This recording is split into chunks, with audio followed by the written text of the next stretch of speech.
Human plants. Reflections on human existence and environment, or scenario for a sleep. Man moves in time-space while being at the top of the food pyramid. There is constant movement in our body, even when we are at rest. This brings us closer to the idea of human plants.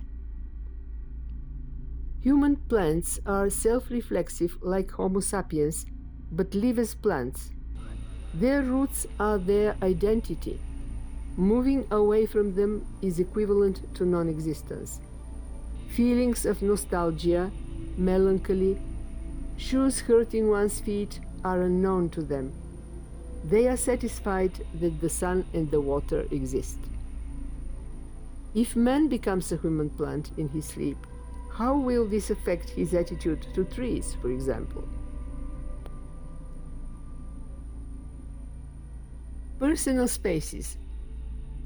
Reflections on the relations between two people.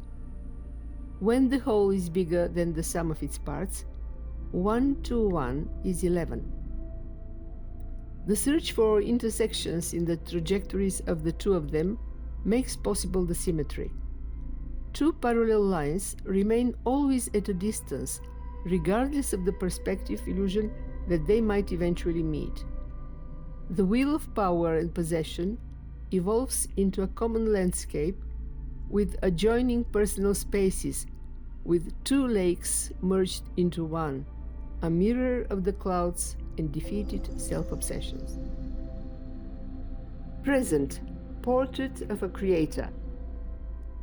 Reflections on creative discourse and the definitions for present. A dialogue between the ego and the superego. Why don't you make a portrait of time? Of time? That would be quite an ambitious task. Maybe a portrait of time which passes through me. And how do you define present? While I define present, it has already become past. But that doesn't really matter. It is a rendezvous of past and future. Silver threads draw the trajectory of their meeting. The linear perspective of time becomes semantic. The present is a love passion. It is the vertical axis in a coordinate system. And out of it appears the hero who, in his creative art, captures simultaneously the ephemeral and the eternal. The creator is in his boat, on the crest of the wave of a creative choice without limits. And this is one more verified definition of present. Oh, finally you started talking. You mean that time flows in a different way for the creator? Something like that. A continuum of the present. Past and future out of frame. Really? So it is 3 in 1? And will there be colors on the portrait of the creator? Yes, definitely. A spark of all colors. The portrait will not reflect, but rather it will radiate white light across the whole spectrum. Sacrament. Reflections on the definitions of happiness and moments of sacrament. There are such moments, twilight all around, and a long row of silhouettes in the cave, as Plato described in his allegory. You see only shadows, copies without originals, and the back of the person in front of you. Time drips at regular intervals on a shaven head. It doesn't allow you to fall asleep. Fatigue keeps you half awake, a state in which everything seems insignificant and replaceable. Allez hop! Suddenly your horizon is revealed through the narrow, fiery hoop. The world assembles again in order to permit one's dreams come true. The pieces stick without traces. And then you hold your breath, step on your fingers, for fear of waking the butterfly that restores universal balance and rearranges the order with its light wings, and you reach out. Everything is at your fingertips. The thing is stepping on its tiptoes or rotating in a dervish dance, bringing down divine energy to the world. And the one in the shade with the optimal non-intervention resonates. Resonance is a jealous celebration. It requires hermetic spaces. It is a sacrament. To waste creative energy in fears and infidelity is irresponsible. You have the right to remain silent without being accused. La peau de chagrin, the wild ass's skin. Reflections on the magic skin of our desires. The skin of grief is stripped and dropped in a sun trap in the right season. It still keeps the silhouette of its old master as a chalk contour from the crime scene. Murder, even manslaughter, is an ethical category and suggests that life or illusion has been taken by violence. La peau de chagrin could be a wing of a night butterfly fixed by an entomologist with precision in the collection of self-knowledge. The wild skin of the wild ass of a wild ass shrinks after every fulfilled desire and invites us to be careful with what we wish.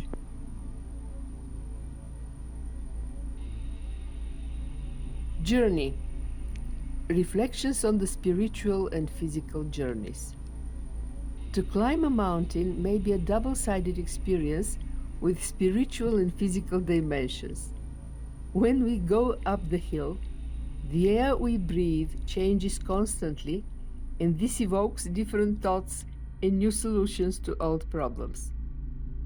But to feel like a mountain surrounded by mountains is already a state of mind. There is a Zen koan which answers the question how to control our emotions. Imagine a mountain, then put clouds, rain, or a sun over it. These are the emotions. And note that the mountain is always monolithic, majestic and beautiful, no matter what happens around.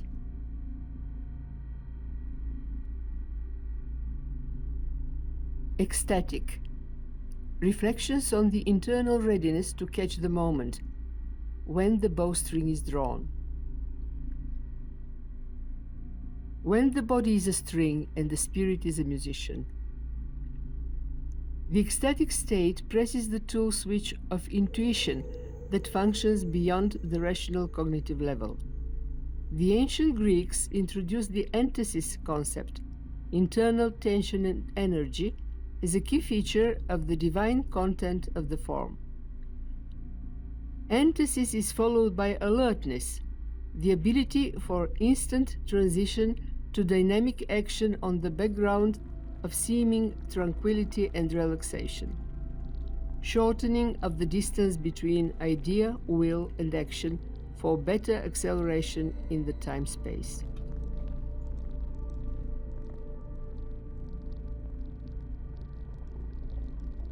Homo socialis. Reflections on social dynamics and the feeling of coming back. The individual is a stone sculpture which has its own weight, as solid as a rock, as heavy as a spoken word. He finds balance in communication, may it be a conversation, a search for shared horizons, coexistence, or socialization. Allez hop, off you go, and all of a sudden, these acquisitions of our modern times become a taboo, a forbidden fruit. The fog of the pandemics descends on Earth for an uncertain period of time and brings a feeling of something fictional. Alienation becomes an existential condition. The common invisible enemy brings people together, bonding them into a cosmopolitan family, thus materializing the idea of Vonnegut. Under force majeure circumstances, man is thrown back to himself. The consumer cannot consume, the extrovert and the introvert look alike. The sociopath turns into a sociophile. It is time to face the postponed need for a stocktake, to catch up with ourselves. The crowd is no longer a herd. It becomes multi-faced and differentiated. Conformism doesn't make up for the deficits. Personal responsibility acquires a new necessity. Coming out of the herd's shadow, a strawberry rolls on the ground, and that scent of long ago. Daylight makes the perceptions more material. The existing absence of the great architect starts as a thread from the physical absence of the other and reaches the feeling of the divine monad in each of us. Creations, reflections on human existence, social behavior, and aesthetics of the distance. Man perceived as a stone sculpture in the process of modeling. The monolithic stone is a metaphor for the beginning of every human life. The stone gradually acquires a form and builds up our personality. The circumstances of our life place us in the mise-en-scène needed for our development, may it be a world cataclysm, existential fear, or personal drama. Some people approach truth through communication with themselves, others with their family, and the social environment is the common denominator. To understand this is something like acceptance of one's destiny. Most probably the artist who created the Venus of Willendorf has realized he needed something more than just survive. Although an objective correlation, this image goes on developing itself through the reception of the audience in the different ages. The Creator has a plan for each one of us and an idea for our best version in the infinity. One may do one's best or postpone it. The material body is closely connected with the spirit and vice versa. To sacrifice the one for the other disturbs the balance and the relation with the outer world. The Creator has given us a free will, so that we may choose when we are born. Family. Reflections on family relations and the first meetings with hierarchy and authority figures in childhood years. Conventional symbols for male and female principles, such as are the horizontal and the vertical line, are enlarged in order to introduce out-of-gender nuances with the diagonal line. In its dynamics, it promises an end to the eternal war, the war of sexes. In fact, do we know our closest relatives? The problem is that we accept them as granted and as figures of their function. Italian family. Reflections on the family environment in which conversation is a cozy room of words where the miracle of closeness happens. All family members stand as megaphones, each one by itself. If they function simultaneously, they'd rather play one and the same melody. If not, the conversation becomes a monologue.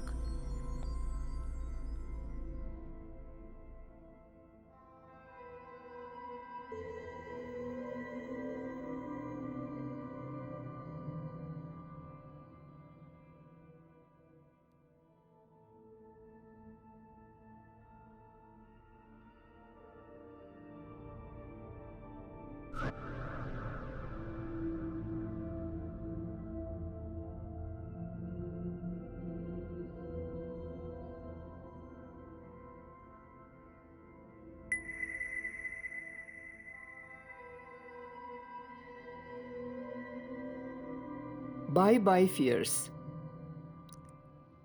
Reflections on human existence.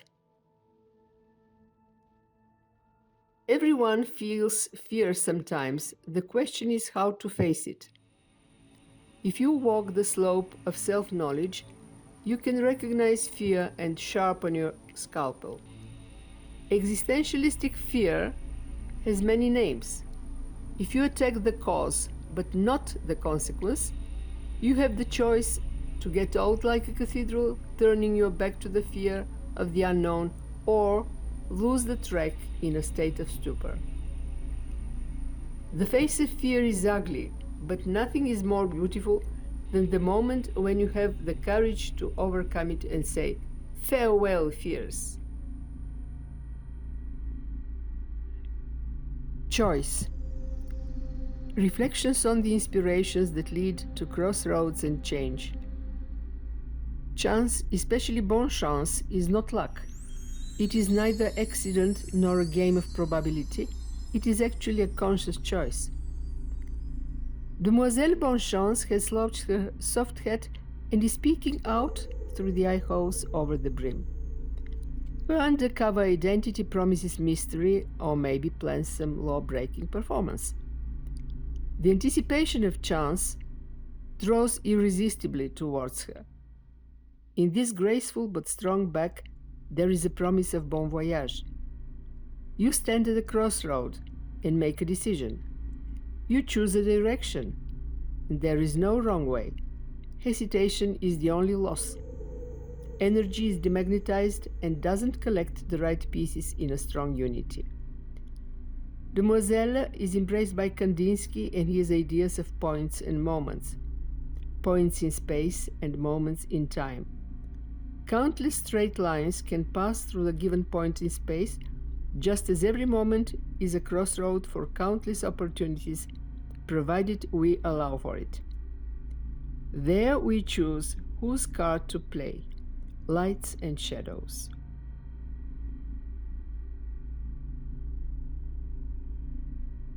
A tongue stuck out. Reflections on the necessary distance from things. Different circumstances bring in dissimilar nuances. Force majeure notes drive us sometimes in the corner, but this is the wonderful litmus that may color our self-perception. To know others is wisdom, but to know yourself is devotion. The tongue makes articulation possible, and in this we differ substantially from animals.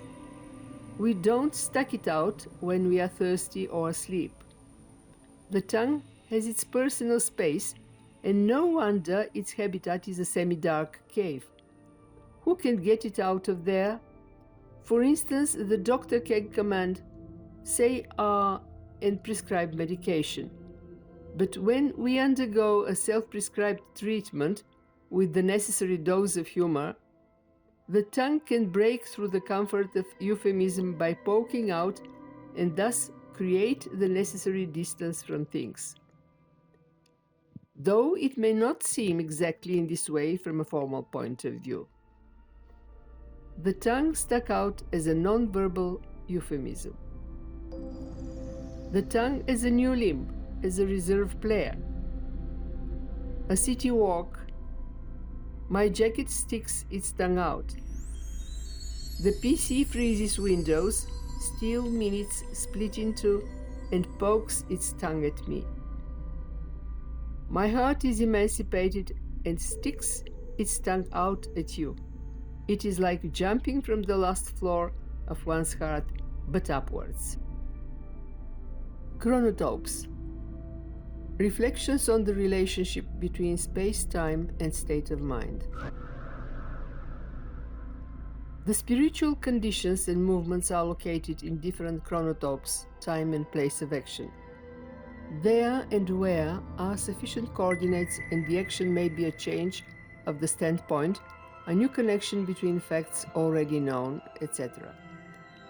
The three classical unities, apart from dramas and tragedies, something like memory refreshing. The chronotopes here are benchmarks in a linear perspective with a serial number.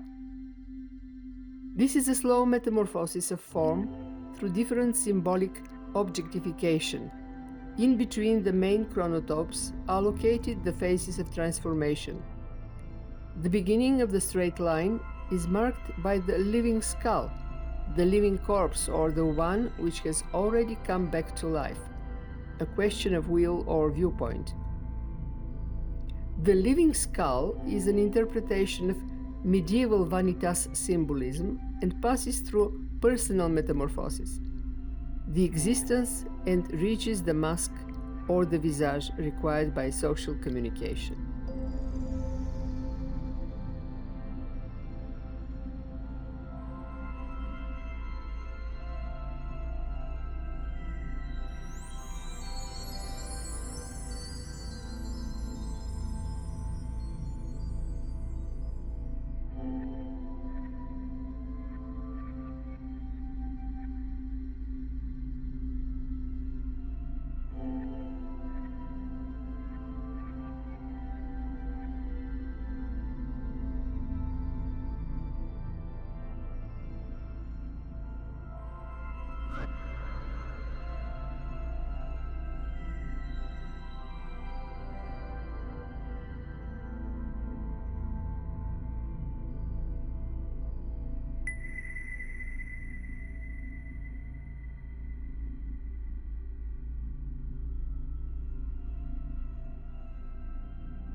The Sphinx of Small Things. Reflections on the scale of things. To miss the small things is like failing to smell a strawberry, failing to feel the wind stirring the tissue of a garment, or failing to look at one's own reflection in the admiring bog, as Emily Dickinson would say. The Sphinx looks at eternity with lips shut tight in stony silence. It is seemingly impartial and indifferent to the fact that a day comprises many and many moments. The soft sand dunes rely on the hardness of each grit. The wind over the sandy horizon protects the Sphinx from its own self-will. The lion part of the Sphinx is displeased, but the human head remains silent in dizzy contemplation of the small things in the big phenomenon.